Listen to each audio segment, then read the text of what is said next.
Stop everything you're doing for a single breath. Because right now, you might be walking past the very answers you've been begging the world to give you. What if I told you the answer to your biggest dilemmas isn't out there, but quietly within you, leaving breadcrumbs you're walking right past? Your intuition communicates in fascinating, often unexpected ways. Get ready to discover the secret language of your inner voice and learn to recognize the crucial signs you've been overlooking that could change your life. Listen, this is not woo without roots. This is not vague mysticism asking you to suspend reason.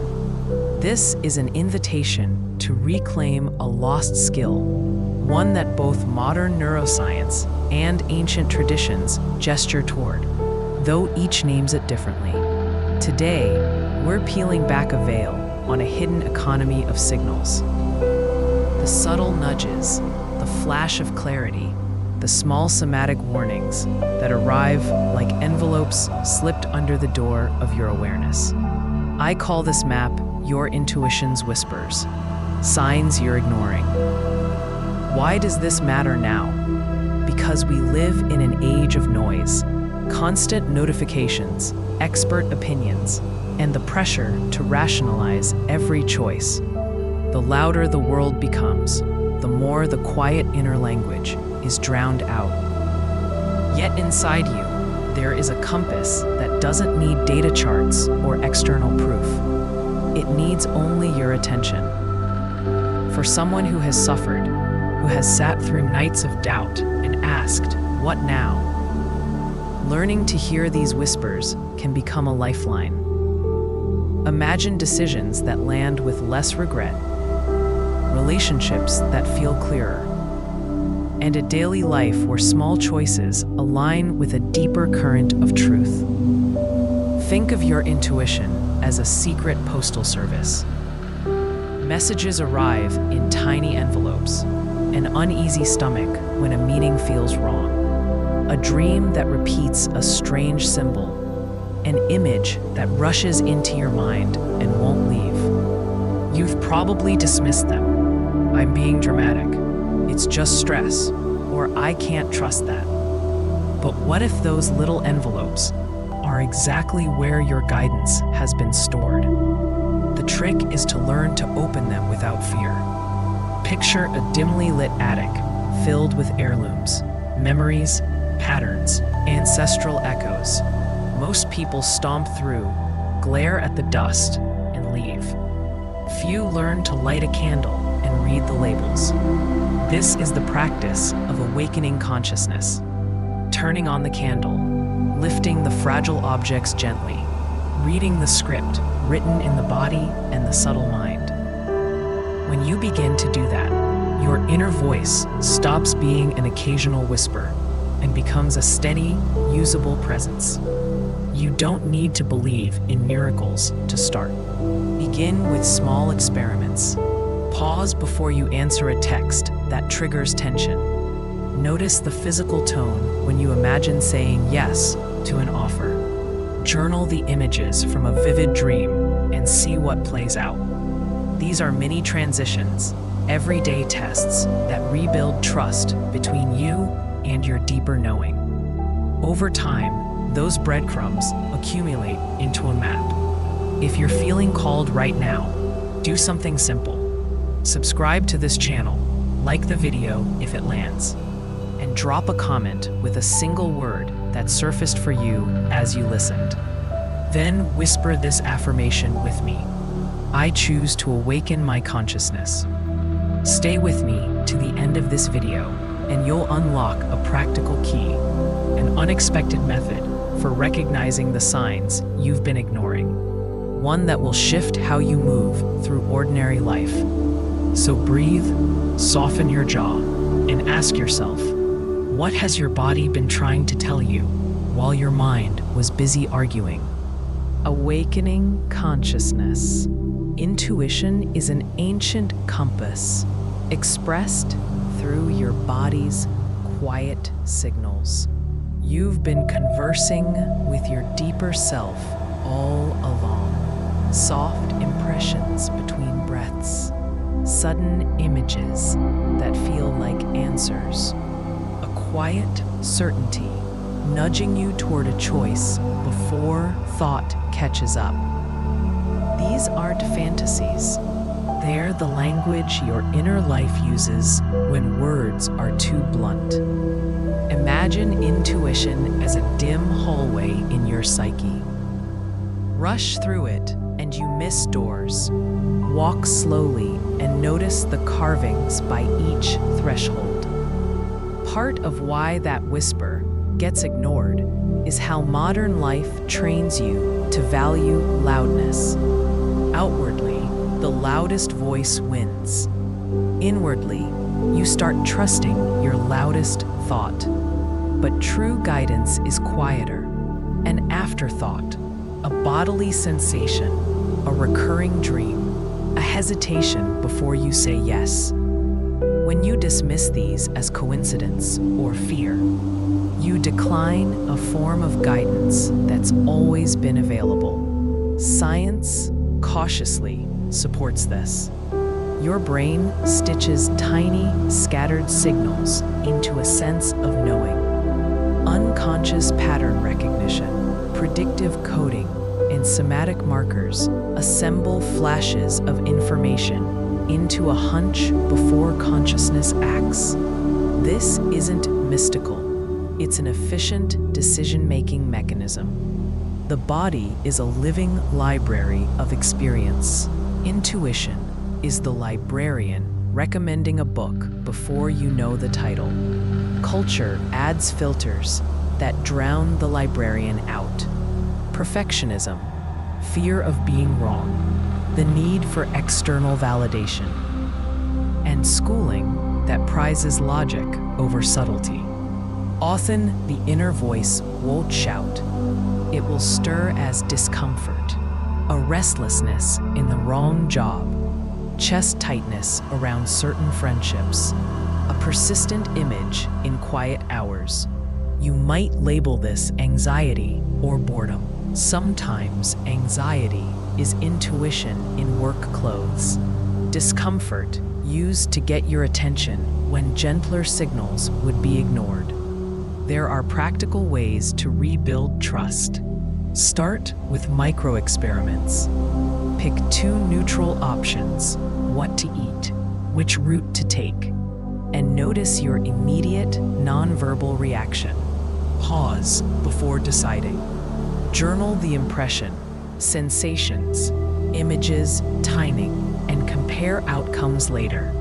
Over weeks, you'll build a pattern. A record of hits and misses that grows confidence. Name the sensation, warmth, hush, tightening, rather than judging it, and resist rationalizing it away. Practice brief pauses. Exhale twice and ask, which feels aligned? Let the answer come in body or image, not argument. Trusting intuition doesn't mean abandoning reason. It means letting them converse. Use the mind for clarity and the body for context. When they disagree, choose curiosity over panic. Test, don't condemn. That way, your inner compass becomes reliable because you've given it evidence to stand on. As you learn to listen, you'll begin to recognize the quiet signatures of truth. The question shifts from whether intuition speaks to whether you'll arrange your life to hear it. How would your path change if you paused and attended to those tiny nudges? And what small experiment will you try first to prove the whispers are real? Activating the pineal gland. The pineal gland is an antenna for subtle awareness, not a mystical gizmo you flip on, but a delicate tuning mechanism that shifts how you receive inner signals. Imagine a radio buried under dust and static. The station has always been broadcasting.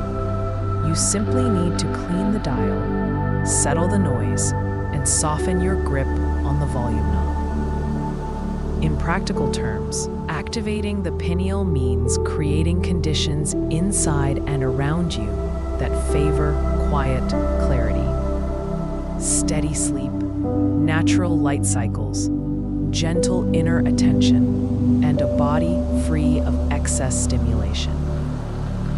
Biologically, this tiny gland helps regulate sleep through melatonin and responds to light. That's the physiological language of receptivity. Spiritually, it has been pictured for centuries as a doorway to inner knowing. Neither view cancels the other. One describes the hardware, the other, the experience of receiving. It's tempting to search for dramatic shortcuts, secret supplements, sensational retreats, or claims of blasting open your third eye overnight. Here's the twist. Real activation is less an ignition than a removal of interference. It's not about summoning something new into you, but about dissolving the habits and stresses that keep the antenna muffled. You won't wake up one morning with fireworks. You will begin to notice a quieter baseline, an increased precision in small hunches, and dreams that carry clearer imagery. That subtle shift is the signal of true tuning. Start with the basics that science and sages agree on. Restore your night-day rhythm. Aim for consistent sleep and gentle darkness before bed. Reduce screens and blue light in the hour before sleep so melatonin can do its work. Welcome morning light, even a few minutes of soft, indirect sunlight on your face or closed eyelids helps set circadian cues and clears fog. Keep caffeine and stimulants mindful. Too much noise in the nervous system drowns the whisper. Then, cultivate practices that foster receptivity. Try a 3-part ritual you can do each morning. Stand barefoot for a minute to ground. Take 5 slow breaths. Inhale for 4 counts. Hold for 4. Exhale for 6. Then close your eyes and rest awareness at the brow center for 10 minutes. Imagine a slow indigo breath moving into that space, not forcing imagery, but inviting attention. Finish with 2 minutes of humming or a low chant. The vibration loosens tension and opens subtle resonance. Record keeping is sacred here. Keep a tiny dream and hunch journal by your bed. Note any dream fragments, images, or sudden impressions during the day. Test them lightly. Make one small decision guided by a feeling and write down the outcome. Over time, this creates a feedback loop that rebuilds trust in yourself. Be careful with extremes. Heavy claims about DMT, forced hyperventilation, or rapid, intense techniques can be destabilizing. Some people explore plant medicines with experienced guides and clinical oversight. Others do not. If you're considering supplements, drastic dietary changes, or unorthodox protocols, consult a healthcare professional you trust. Skepticism and safety are spiritual virtues here. Finally, practice patience and compassion. Activation is not an achievement trophy to display. It's a living attunement that thrives when you are kind to your body and honest with your fear. As you clear the antenna, impulses will arrive as soft nudges, images, or a punctual knowing that feels embodied rather than ethereal. Notice them, test them, honor them. Close your eyes for a moment and picture the antenna inside you, dusted and aligned, receiving a single clear frequency. If that whisper could speak one true sentence about your next step, what would it say? Opening the third eye and raising vibration. The more you chase certainty, the quieter your inner voice grows, until you stop running and allow attention to widen like a calm lake, absorbing, morning light. Opening the third eye is less about sudden fireworks and more about creating the conditions where subtle truths can surface without being drowned by noise. It is a gentle unclenching of the mind so that the world's quiet signals, images, sensations, and odd clarity can move through you and become useful. Think of the third eye as a tuning knob on an old radio. When your life is full of static, overstimulation, constant scrolling, caffeine-driven anxiety, that knob gets buried. Raising your vibration turns the volume down on static and lifts the antenna. Suddenly, faint stations you never noticed become clear. This is not mystical theater. Modern research shows that shifts in brainwave states, alpha and theta, and changes in attention networks alter how information is filtered. Spiritually, it feels like receiving instructions in a softer register. Nudges instead of orders, images instead of syllables. There's a twist most seekers miss. Opening the third eye doesn't mean seeing visions on demand. It often means losing the need to control outcomes. As you reduce inner noise, the need to know relaxes, and what fills the space is not dramatic prophecy, but increased discernment. Your choices become informed by subtle pre-verbal cues. A release in the throat, a tightening in the belly, a sudden image that feels true. These are not proofs to be paraded. They are practical signals guiding everyday decisions. Practical, safe practices build this receptivity. Begin with rhythm. Regular sleep and morning light retune your circadian clarity and reduce fog. Softly focus your gaze toward the point between the brows for a minute each morning, not straining. Simply resting attention there, as if listening with your forehead. Pair this with 3 deep, slow breaths, imagining breath settling into the space behind your eyes. Humming or gentle chanting, a single long creates vibration that your cranial bones and nervous system can feel. An internal tuning that often shifts attention from thought to sensation. Lower stimulants and create grounding rituals. Walk barefoot in grass or soil for 10 minutes. Feel the soles of your feet accepting support. Move with intention. Slow yoga, qigong, or simply swaying to reconnect body and felt sense. Practice a daily gratitude pause. Name 3 small things that are true right now. These ordinary acts raise the baseline tone of your field and make intuitive nudges easier to recognize. Test your intuition with tiny experiments. Choose a fork in the road, a song to play, a message to send, a new recipe to try, and follow the quick, quiet impression that arises. Record what happens.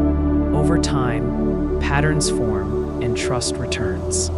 Avoid grandiose promises or techniques that push you into disorientation. Consult professionals if altered states become confusing. Remember, raising vibration is not about being permanently elevated or denying darker feelings. It's about cultivating a steadier inner climate where both joy and sorrow are felt fully and intuition has room to speak. The greatest signs you've been ignoring often arrive as kindness toward yourself, a choice to rest, a refusal to argue, the courage to not know. Imagine for a moment the next decision you face. What if the decisive whisper you've been waiting for is already there, softer than your doubts, waiting only for a quieter you to hear it? You made it, and that matters. Thank you for staying, for listening with more than your ears, for answering the quiet invitation inside you. Finishing this journey isn't a small thing. It's a signal. It tells the universe, and more importantly, tells you that you are ready to notice subtleties, to honor whispers, to become fluent in your own inner language.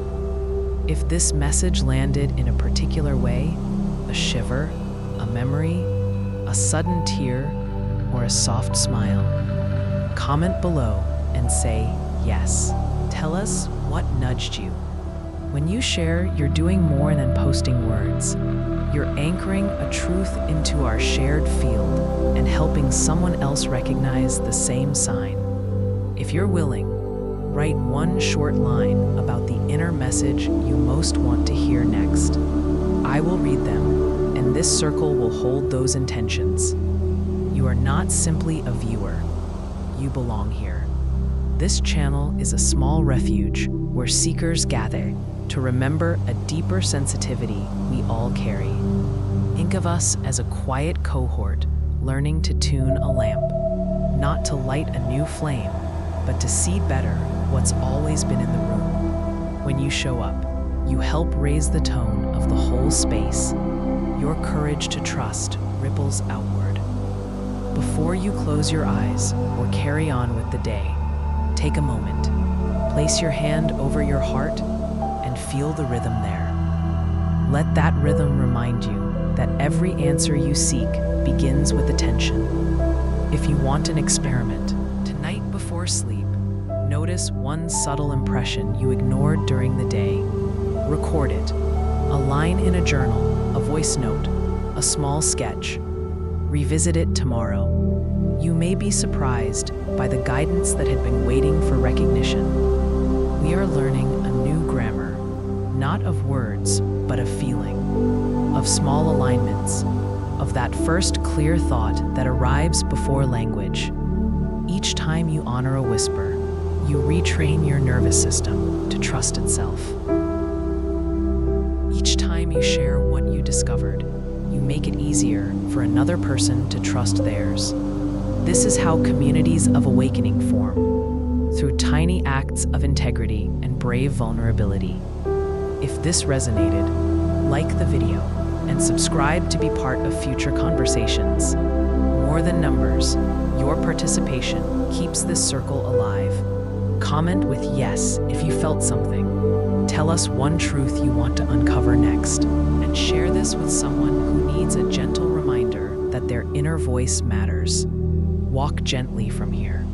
Keep sacred the small signs, the pause that feels sacred, the sudden clarity in a choice, the warmth that arrives without reason. Trust that the world is not only happening to you, it is also responding through you. Let your life be an experiment in tenderness toward your own knowing.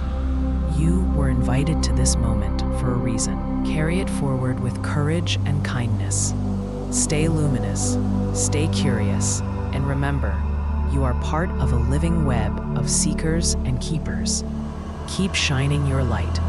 Remain present, breathe, and absorb this energy in gratitude.